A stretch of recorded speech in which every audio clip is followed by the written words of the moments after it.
Hello everyone, I welcome you all to this video lecture. In the previous lectures, we have seen the concept and problems on uniform acceleration. In this lecture, I am going to teach you varying acceleration. In the varying acceleration problem, a equation will be given. By solving the equation, we can calculate the displacement, acceleration and velocity. So based on the type of equation, there are four cases are there. The first one, it is distance as a function of time. The equation will be given in distance as a function of time. Then the second one, acceleration as a function of t. So a will be given as a function of t.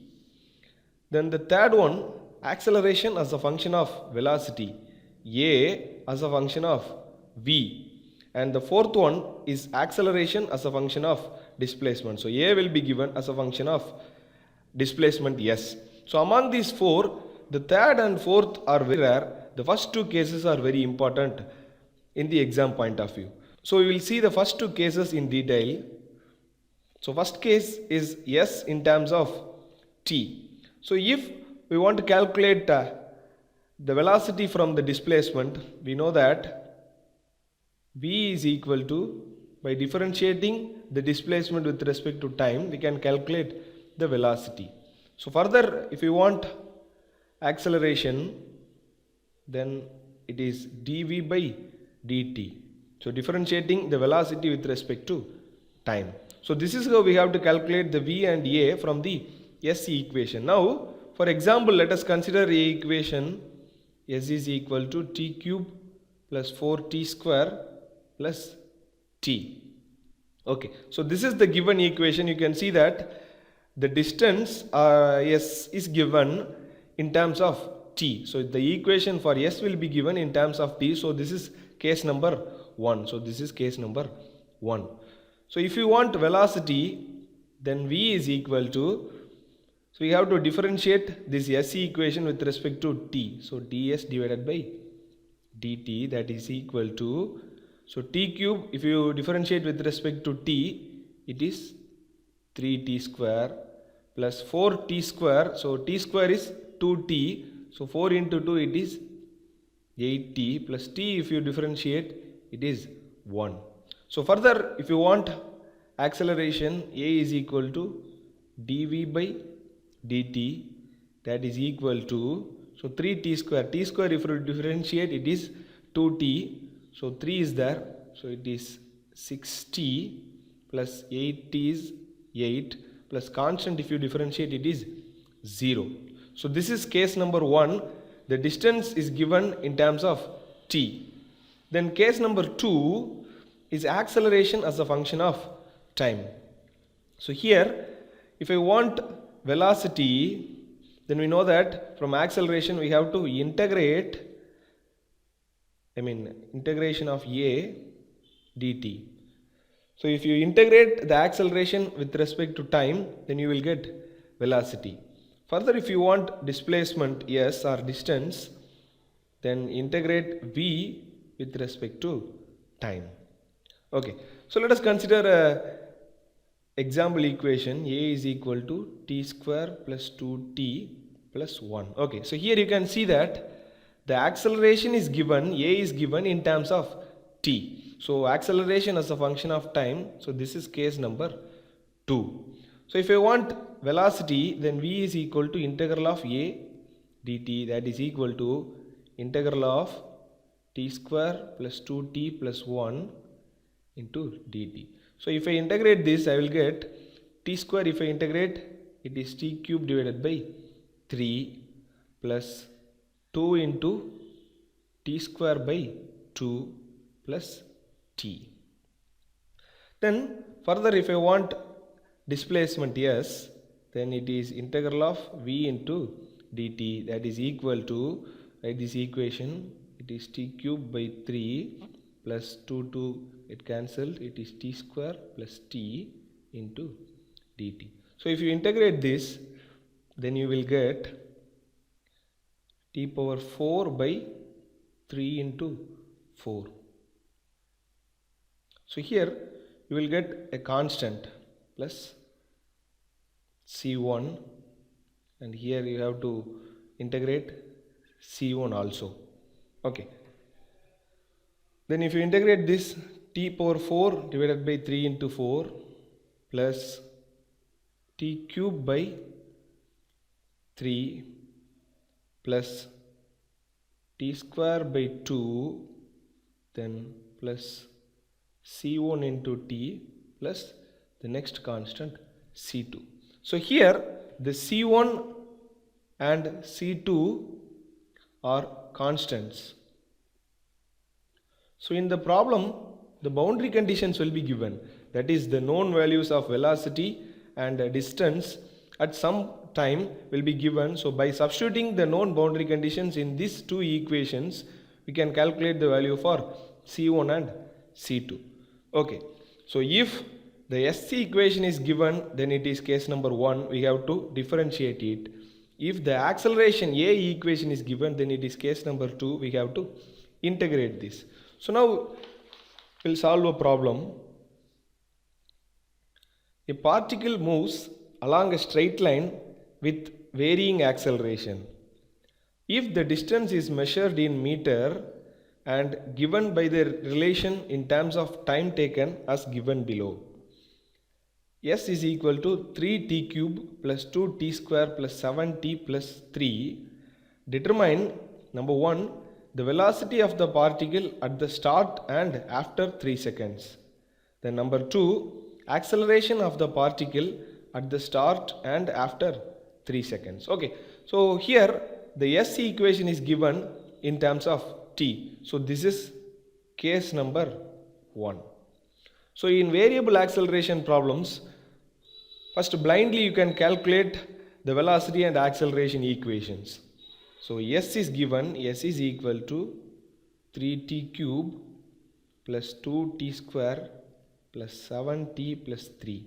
Okay, so if I want velocity, then V is equal to ds by dt. Since it is case number 1, we have to differentiate this. Then if I differentiate this, I will get 9t square plus t square, it is 2t, so already a 2 is there, so it is 4t, then plus 7, constant is 0. So this is equation number 1. Then the second is A is equal to, acceleration is integration of velocity with respect to time. Okay, so we have to integrate this equation number 1 with respect to time. So that is 18t plus 4. So this is equation number 2. So now we'll go to the problem. We have to calculate the velocity of the particle at the start and after 3 seconds. We have calculated the equation for velocity and acceleration. Now the first subdivision is the velocity of the particle at the start and after 3 seconds. So V at t is equal to 0, because at the start the time will be equal to 0. So V is equal to, in the place of t, substitute 0. So it is 0 plus 0 plus 7. So finally V is equal to 7 meter per seconds. Then velocity of the particle after 3 seconds. So V at t is equal to 3 seconds. Then write the equation V. It is 9 into 3 square, 9 into 3 square plus 4 into 3 plus 7. Okay, so if you solve this equation, you will get the velocity value as 100 meter per second. Then the second subdivision, acceleration of the particle at the start and after 3 seconds. So A at t is equal to 0 at the start and A at t is equal to 3 seconds. So write the equation A. So in this equation, substitute the value of t. So A is equal to, we have 18t plus 4. If I substitute t is equal to 0, then it is 0 plus 4, that is equal to 4 meter per second square. Then t is equal to 0. substitute t is equal to, t is equal to 3. Substitute t is equal to 3 in this equation. It is 18 into 3 plus 4. So if you solve this, you will get acceleration as 58 meter per second square. So first, the distance equation will be given. From the distance equation, we have to calculate the equation for velocity and acceleration. Then based on the problem, we have to substitute the value of t and we have to find out the velocity and acceleration values. Next, we'll go to the next problem. The equation of motion of a particle moving in a straight line with variable acceleration is given by s is equal to 15t plus 3t square minus t cube. So here also the equation s is given in terms of t. So here it is case number 1. That is very important. You have to identify the case. Here the equation of s is given. So if the equation of s is given, then it is first case. If the equation of equation for acceleration is given, then it is case 2. So here the s equation is given, so it is case number 1. The equation is s is equal to 15t plus 3t square minus t cube, in which s is the distance measured in meter and t is the time measured in seconds. Calculate velocity and acceleration at the start. So velocity and acceleration at t is equal to 0. So to find, the first one is velocity and acceleration at t is equal to 0.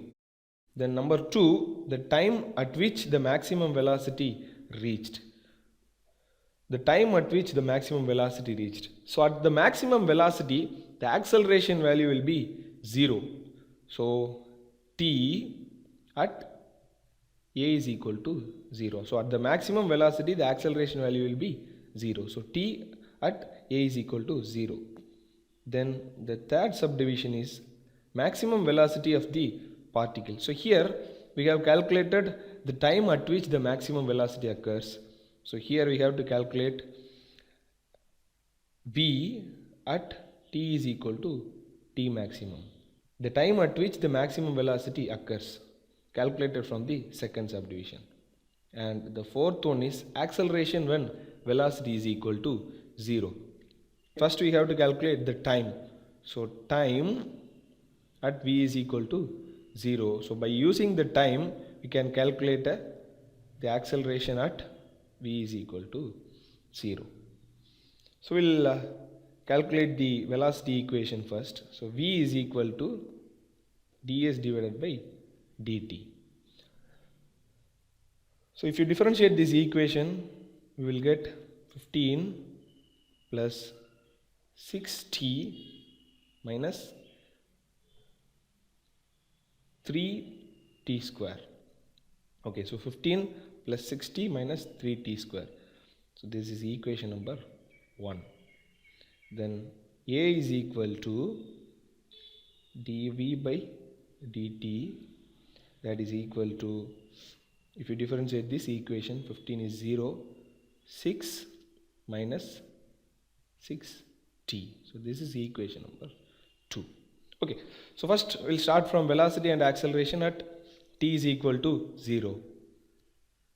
So velocity at t is equal to 0. So v is equal to, substitute t is equal to 0 in this equation. It is 15 plus 0 minus 0, that is equal to 15 meter per second. Then acceleration at t is equal to 0. Substitute t in this equation. A is equal to 6 minus 0, that is equal to 6 meter per second square. So this is first subdivision. Then the second subdivision is t at acceleration is equal to 0. The time at which the maximum velocity occurs. At the maximum velocity, the acceleration will be equal to 0. So we have to calculate t at a is equal to 0.